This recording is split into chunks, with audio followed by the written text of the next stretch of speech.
Assalamualaikum warahmatullahi wabarakatuh. Selamat datang di channel YouTube Kisah Sahabat, kisah Islami penuh inspirasi. Kisah sahabat Nabi mencium bau surga di Gunung Uhud. Perang Uhud menyimpan sejumlah kisah. Salah seorang sahabat Nabi, Anas bin Nahr, sempat mencium bau surga di Gunung Uhud dalam peperangan melawan pasukan Quraisy tersebut. Kisah ini diceritakan Ridwan Abkhori dalam buku 99 kisah menakjubkan dalam Al-Quran.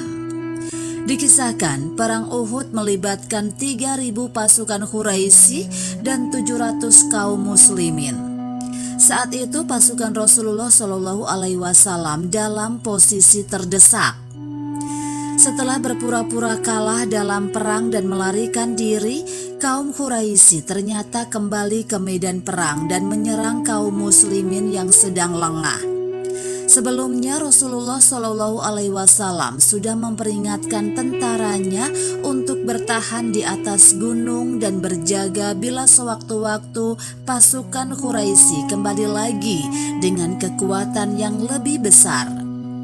Namun sebagian besar kaum muslimin tidak mematuhi perintah Rasulullah Shallallahu Alaihi Wasallam tersebut dan mereka turun gunung lalu bersukaria mengumpulkan barang rampasan perang yang ditinggalkan kaum Quraisy.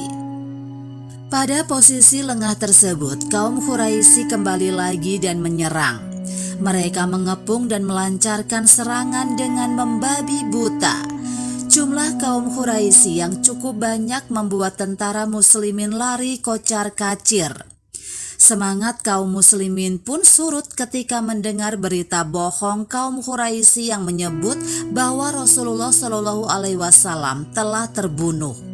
Mereka memilih berlari untuk menyelamatkan diri.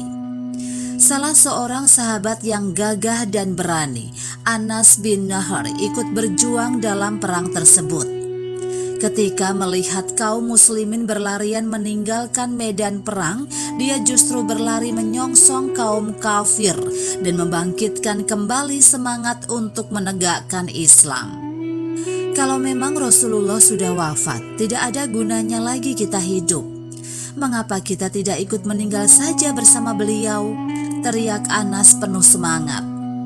Rasulullah sudah berkorban demi perjuangannya membela kebenaran. Mengapa kita harus takut mati? Lanjutnya. Dengan berbekal pedang di tangannya, Anas menghadapi kaum Quraisy tanpa rasa takut. Dia menyerahkan hidup dan matinya hanya kepada Allah Subhanahu wa Ta'ala. Serangan Anas semakin membabi buta. Kilatan pedangnya mulai menari-nari mencari mangsa yang ingin merasakan tusukan pedangnya yang sangat tajam. Sesaat kemudian dia berpapasan dengan Sa'ad bin Mu'az. "Mau kemana wahai Anas?" tanya Sa'ad yang melihat Anas terus bergerak menyerang kaum Quraisy yang semakin bertambah banyak. "Wahai Sa'ad, aku mencium bau surga dari Gunung Uhud," jawab Anas sambil tetap melangkah tanpa gentar sekalipun. Anas bin Nahr berjuang sampai titik darah penghabisan. Sebelum nyawanya meninggalkan raganya, dia tetap menebaskan pedangnya ke semua musuhnya tanpa peduli kepungan kaum Quraisy padanya.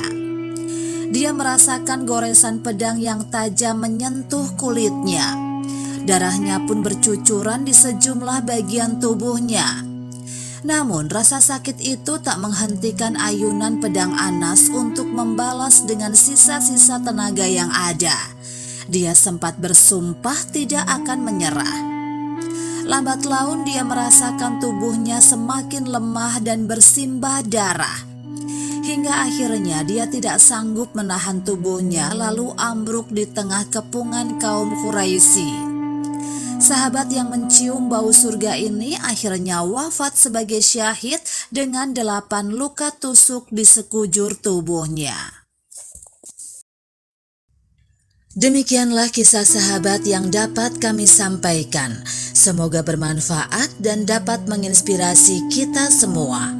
Sampai jumpa di kisah selanjutnya. Terima kasih. Wassalamualaikum warahmatullahi wabarakatuh.